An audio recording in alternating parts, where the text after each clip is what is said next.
Hi friends, இப்போது நம்ம அதை தொடர்ந்து அடுத்து முக்கியமான 5 வினாக்கள், அறிவியல் ரீதியான வினாக்கள், முக்கியமான கொஷின் 5. கண்டிப்பாக இது உபயோகமாக இருக்கும். வாங்க கொஷினுக்குள்ளார போகலாம். ஃபஸ்ட்டு கொஷின், ஒளியின் நேர்கோட்டு பண்பினை கண்டறிந்த முதல் அறிஞர். ஒளினா எது? வெளிச்சம். வெளிச்சத்தோட நேர்கோட்டு பண்பினை கண்டறிந்த முதல் அறிஞர் யார்னா அல் ஹசன் ஹயத்தம். அதாவது ஒளி வருது, ஆயத்தமாக இருங்க.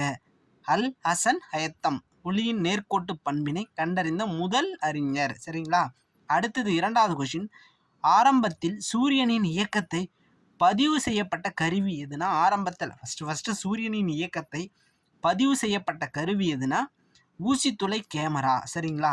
ரொம்ப சிம்பிளாக கேட்பாங்க, ஆனால் நமக்கு அங்கே தான் ஸ்ட்ரைக் ஆகும். ஆரம்பத்தில் சூரியனின் இயக்கத்தை பதிவு செய்யப்பட்ட கருவி ஊசித்துளை கேமரா. அடுத்தது மூன்றாவது கொஷின், எரிக்கும் ஆடிகள் நூலின் ஆசிரியர் யார்னா? எரிக்கிற ஆடி எதுனா டயோகின்ஸ். டயோகின்ஸ் என்றவர் எரிக்கும் ஆடிகள் நூலின் ஆசிரியர். எரிச்சா என்ன ஆவாங்க? டை. அதாவது டையானால் தானே எரிப்பாங்க. இது ஒரு ஷார்ட்கட், ஞாபகம் வச்சுக்கோங்க. டைனா இறந்தவங்கள எரிப்பாங்க, ஞாபகம் வச்சுக்கோங்க. டயோகின்ஸ். அடுத்தது நான்காவது கொஷின், மின் கடத்து திறனின் அலகு யாது?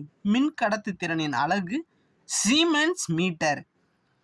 அதாவது மின் கடத்து திறனின் அலகு யாது அப்படின்னா சீமென்ஸ் மீட்டர்ன்றதான் மின்கடத்து திறனின் அலகு. முக்கியமான கொஷின், மின்கடத்து திறனின் அலகு சீமென்ஸ் மீட்டர். அடுத்தது ஐந்தாவது கொஷின், ரேடியோ தொலைநோக்கிகளில் பயன்படுத்தப்படும் ஆடி.